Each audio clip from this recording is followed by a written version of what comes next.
Bon mercredi, de retour aux ateliers en direct. Alors aujourd'hui, la fameuse vaseline que tout le monde connaît, que l'on utilise depuis qu'on est tout petit.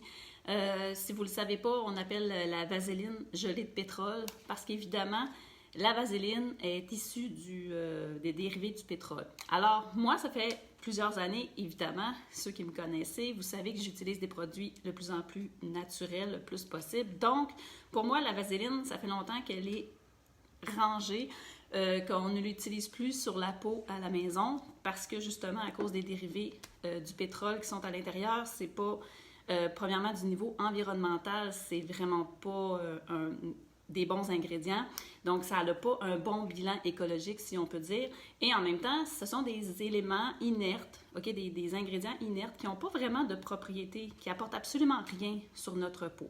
Alors, aujourd'hui, je suis contente de vous partager une recette vraiment super facile pour remplacer la fameuse vaseline.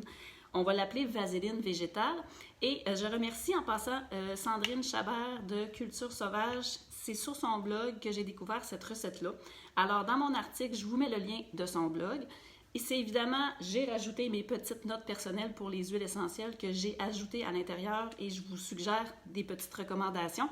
Mais pourquoi on utilise la vaseline dans le fond? C'est parce que la vaseline, elle nous permet d'avoir une matière graisseuse qui fait un film occlusif sur la peau. Et ce film-là va permettre, cette barrière-là va permettre d'éviter une déshydratation rapide. Donc, les gens qui ont des problèmes de peau sèche, gercée, craquée, souvent on va utiliser la vaseline, on est habitué, parce que ça va permettre de réduire la perte naturelle en eau. Mais il faut savoir que les ingrédients de la recette aujourd'hui vont faire exactement le même travail et vous allez avoir des ingrédients naturels qui sont, du point de vue écologique, beaucoup mieux.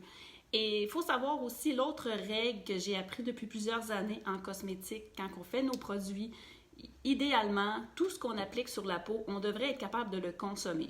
C'est loin d'être le cas pour la vaseline avec ses dérivés de pétrole. Alors, la recette d'aujourd'hui, très, très, très facile à faire et vous allez voir, ce sont des ingrédients. Souvent, je vous répète les mêmes ingrédients dans mes recettes parce que ça revient. Donc, on économise, on a toujours ces ingrédients-là à la maison.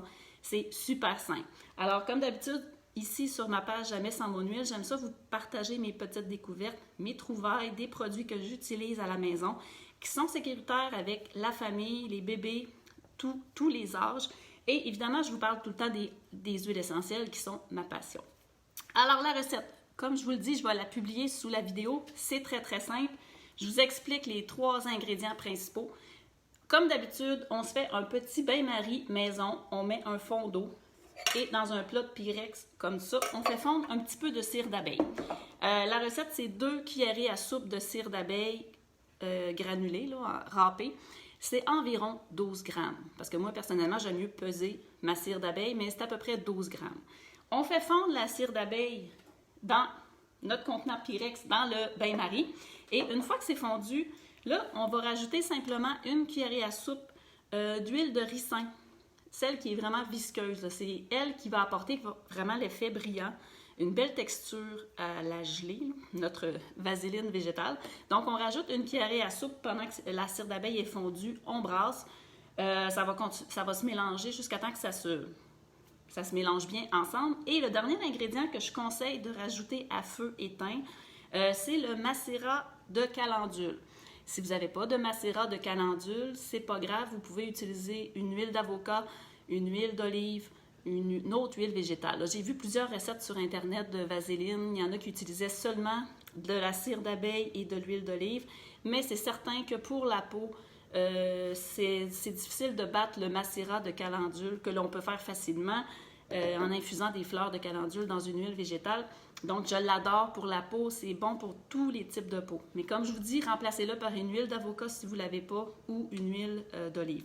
Donc, 3 cuillerées à soupe qu'on rajoute là-dedans et on brasse à feu éteint. Ça va vraiment bien se mélanger. Là, ça va être complètement liquide. Et là, c'est facultatif. Vous pouvez rajouter des huiles essentielles. C'est certain que moi, personnellement, j'en rajoute parce que ça augmente les propriétés. On va aller choisir des huiles essentielles qui sont vraiment, qui vont favoriser la régénération cellulaire, qui vont être douces pour la peau. Tout dépendant de si c'est version familiale pour utiliser pour un petit bébé, on peut ne pas mettre d'huile essentielle ou on peut réduire évidemment le nombre de gouttes. Moi, je recommande à peu près pour cette recette-là environ 25 gouttes. C'est amplement suffisant. Ça peut être l'huile essentielle de lavande, évidemment, qui convient généralement bien à tout le monde. Ça peut être, évidemment, ce que j'aime, la camomille romaine, qui est super pour la peau. Et sinon, chez doTERRA, on a un mélange qui est vraiment merveilleux pour les produits pour la peau. C'est le mélange Sérénité. Moi, c'est mon coup de cœur, puis je le mets vraiment dans beaucoup de produits pour la peau. Il sent bon, les enfants l'adorent et il y a toutes des belles huiles avec des belles propriétés pour la peau. Mais c'est vraiment un choix personnel que vous mettiez des gouttes d'huile essentielle ou pas. On les met à la fin quand le mélange commence à refroidir. Et là, il y a plusieurs façons. Vous pouvez simplement couler votre mélange dans un bol. Moi, ce que j'ai fait, c'est que j'ai pas beaucoup là, de... Je suis en déménagement, donc j'ai pas tous mes outils à côté de moi. J'ai pris une fourchette et j'ai fouetté de temps en temps. Ça a duré quelques minutes, j'arrêtais pendant... Puis là, ça va faire ça va commencer à se solidifier dans votre Pyrex.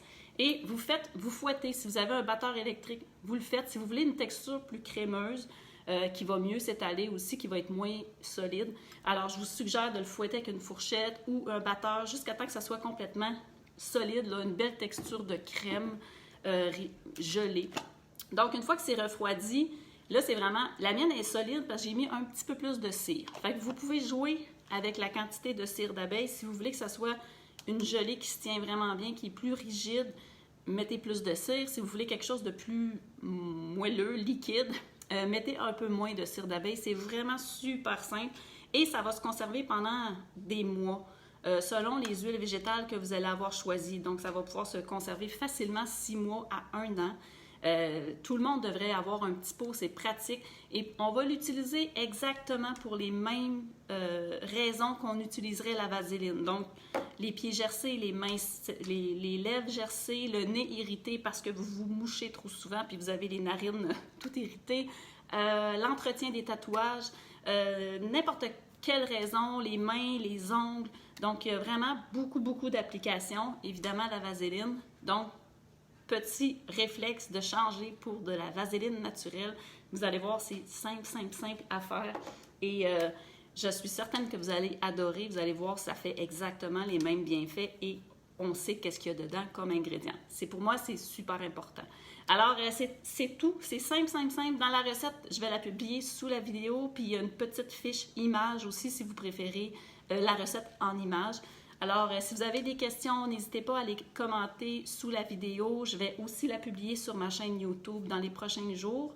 Et vous êtes toujours les bienvenus si vous avez des questions. Et j'ai hâte de voir vos commentaires après l'avoir essayé. Donc, ça me fait plaisir. Et c'est tout pour cette semaine. C'est vraiment rapide.